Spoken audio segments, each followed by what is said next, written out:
বেঁচে যাওয়া ভাত ফেলে না দিয়ে তৈরি করে নিন মুখরোচক পকোড়া। নমস্কার, আমি বনশ্রী। আমার শ্রীর রান্নাঘরে আপনাদের সকলকে জানাই সাদর আমন্ত্রণ। ভিডিওটি স্কিপ না করে পুরো দেখবেন, না হলে কিন্তু পারফেক্ট টেস্ট আসবে না। আমি এখানে আগের দিনের কিছু ভাত নিয়ে নিয়েছি। দেখুন এরকম বেশ ঝরঝরে পরিষ্কার ভাত হতে হবে। আমি এই ভাতটা ফ্রিজের মধ্যে রেখেছিলাম, তাই এটা বেশ পরিষ্কার ঝরঝরে আছে। আপনারা যদি ফ্রিজে না রাখেন তাহলে এমনি ঝুড়ির মধ্যেও কিন্তু এটা রেখে দিতে পারেন, ঝুড়ি চাপা দিয়ে, তাহলে এরম ঝরঝরেই থাকবে। এই ভাতটার ওজন হলো মোট 150 গ্রামের মতো। ভাতটাকে আমি একটু বড় একটা গামলা বাটিতে নিয়ে একদম ভালো করে হাত দিয়ে একটু চটকে নিচ্ছি। মানে ভাতের যে গোটা গোটা দানাটা থাকে একটু ভালো করে চটকে নিয়ে এটাকে একটু মোলায়েম মতো করে নিতে হবে। আচ্ছা, যারা আপনারা ভাত ফ্রিজে রাখবেন না তাদের একটা কথা বলি, ভাতটা কিন্তু এমনি চাপা দিয়ে রাখলে একটা জল জল ভাব থাকে। তো ভালো করে খেয়াল রাখবেন যে ভাতের মধ্যে যেন জল জল ভাবটা না থাকে। তা যেমন দেখুন আমি এই যে ভাতটা চটকাচ্ছি এটা কিন্তু একদম ড্রাই, এরকম ড্রাই ভাত হতে হবে। এর মধ্যে দিয়ে দিলাম অল্প স্বাদ অনুযায়ী নুন। এবার এর মধ্যে দিয়ে দিচ্ছি বেশ কয়েকটা কাঁচা লঙ্কা কুচি। যদি বাড়িতে ছোট বাচ্চা খায় তাহলে কাঁচা লঙ্কাটা স্কিপ করবেন। দিয়ে দিলাম 2 চামচ নারকেল বাটা। আমার কাছে আছে তাই আমি দিলাম, যদি একান্ত না থাকে এটাও স্কিপ করে যাবেন।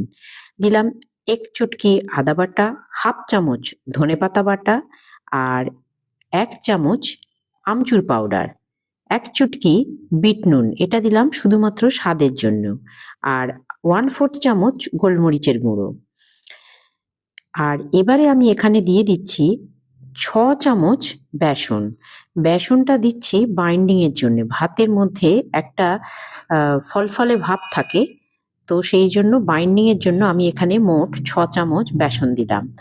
এবার ধনেপাতা বাটা, আদা বাটা, কাঁচা লঙ্কা, আমচুর পাউডার, গোলমরিচ, এত কিছু যে আমি ইনগ্রেডিয়েন্টস গুলো দিয়েছি এগুলো ভাতটার মধ্যে তো চটকানোর পর একটা দলা মতো হয়েছে। তো ভালো করে হাত দিয়ে চেপে চেপে সমস্ত উপকরণগুলোকে সুন্দর করে একটু চেপে চেপে ভাতের মধ্যে মিশিয়ে নিতে হবে। আর এই কাজটা কিন্তু হাত দিয়েই করতে হবে, চামচ দিয়ে হবে না। দেখুন আমার মেশানো হয়ে গেছে, কিন্তু তাতেও ভাতের মধ্যে একটা ছাড়া ছাড়া ভাব আছে। এই জন্য আমি এখানে দিয়ে দিচ্ছি 2 চামচ কর্নফ্লাওয়ার। আপনাদের কাছে যদি কর্নফ্লাওয়ার না থাকে আপনারা অ্যারারুটের ব্যবহার করতে পারেন। এই যে ছাড়া ছাড়া ভাবটা ভাতের মধ্যে আছে, এই অ্যারারুট দিলে কিন্তু একটা চিট থাকে অ্যারারুটের মধ্যে, যার জন্য এটা কিন্তু খুব সুন্দর করে এটাকে বাইন্ড করে দেবে। এটা আমি বাইন্ডিং এর জন্যই ব্যবহার করলাম। আর আপনাদের কাছে যদি অ্যারারুট বা কর্নফ্লাওয়ার কোনো কিছুই না থাকে তাহলে 1 চামচ ময়দা দেবেন। ময়দার মধ্যেও কিন্তু খুব চিট থাকে, তো সেটা কিন্তু এটাকে সুন্দর করে বাইন্ড করে দেবে। দেখুন সুন্দর একটা বাইন্ড হয়ে গেছে। এবার এটাকে আমি বেশ কয়েকটা ভাগে সমপরিমাণ ভাগে ভাগ করে নিলাম। নিয়ে এগুলোকে একটু হাত দিয়ে চেপে চেপে একটা চপের আকারের মতো শেপ দিয়ে নিচ্ছি। আপনারা আপনাদের পছন্দ মতো যে কোনো শেপ দিতে পারেন। আচ্ছা, এখানে দেখুন এইটা এইভাবে বানাবার সময় ধারে ধারে একটা ফাট আসছে, তো সেটাকে একটু হাত দিয়ে চেপে চেপে সেট করে দেবেন যাতে ভাজার সময় এটা খুলে না যায়। একটু হাত দিয়ে চেপে চেপে একটু সময় নিয়ে এই সেটটা করে দেবেন। আপনারা আপনাদের পছন্দ মতো শেপ দেবেন, তবে এইভাবে শেপ দিলে ভাজতে সুবিধা হয়। আমি এখানে সমস্তগুলো করে নিয়েছি, তাহলে 150 গ্রাম ভাত থেকে আমার মোট 8টা এরকম পকোড়া হলো। আমি গ্যাসটা জেলে একদম গ্যাসটা লোতে করে দিয়ে ফ্রাইং প্যানটা বসিয়ে দিলাম, দিয়ে দিলাম 3 টেবিল চামচ মতো সর্ষের তেল।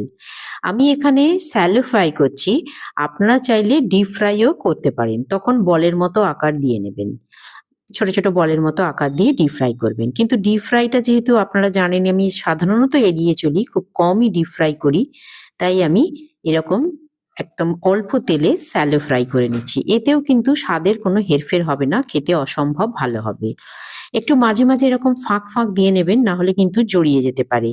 আমি 5 মিনিটের জন্য ছেড়ে দিয়ে চলে গিয়েছিলাম। দেখুন কোনো রকম উল্টো পাল্টা নাড়ানাড়ি করিনি, একেবারে টানা 5 মিনিট এরকম ছিল। তাতে একদিকটা দেখুন সুন্দর গোল্ডেন ব্রাউন হয়েছে, এরকম একটা সুন্দর কালার চলে আসবে 5 মিনিট পর। এসে এরকম আস্তে আস্তে একটা একটা করে খুব সাবধানে উল্টে দেবেন, যেহেতু একটা পিঠ কাঁচা আছে, তাই একটু সাবধানে উল্টে দেবেন। আপনাদের যাদের কোনো স্বাস্থ্য সমস্যা নেই তারা ডিপ ফ্রাই করে খেতে পারেন, খুব সুন্দর স্বাদ হবে। আর যাদের কাছে আপ্পাম প্যান আছে তারা আপ্পাম প্যানে এটা করলে এটা আরো বেশি স্বাস্থ্যকর হবে, কারণ আপ্পাম প্যানে এই ফ্রাই প্যানের থেকেও তেল কম লাগে। রেসিপিটি ভালো লাগলে লাইক, শেয়ার আর কমেন্ট করে আমাকে একটুখানি এগিয়ে যেতে সাহায্য করবেন। আর রেসিপিটি যদি ভালো লেগে থাকে তাহলে একটা সাবস্ক্রাইব অবশ্যই করে দেবেন। আপনাদের কাছ থেকে এটুকু সহযোগিতা আমি আশা করি। ভালো করে উল্টে পাল্টে আমি সমস্ত আমার বড়াগুলোকে ভেজে নিলাম। এবার আমি এখানে একটা প্লেটে সার্ভ করছি। আওয়াজ শুনেই বুঝতে পারলেন কতটা সুন্দর মচমচে, খাস্তা আর হার্ড হয়েছে, কিন্তু ভেতর থেকে কিন্তু এটা খুবই সফট আর খুব টেস্টি হয়। সন্ধেবেলা স্ন্যাক্স হিসেবে তো এটা একদম পারফেক্ট রেসিপি, ভীষণ ভালো লাগবে চায়ের সঙ্গে খেতে। এছাড়া যারা মুড়ি খান তারা মুড়ির সাথেও খেতে পারেন। এছাড়া বাসি ভাতের বড়া, তাও গরম গরম ভাতের সাথেও কিন্তু ডাল দিয়ে এই বড়া খেতে পারবেন খুব ইজিলি। আজকাল তো পান্তা ভাত আর অনেকেই খেতে চান না, কারণ পান্তা ভাত ভীষণই উপকারী, কিন্তু আজকাল আর অনেকেই পান্তা ভাত খাওয়া খুব একটা প্রেফার করেন না, খেতে চান না। আর বাড়ির বাচ্চারা তো সেইভাবে খেতেই চায় না।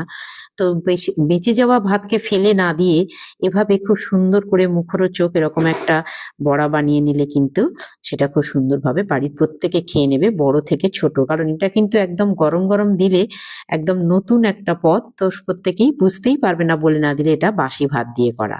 আজ এ পর্যন্তই, আবার আসবো অন্য একটি রেসিপি।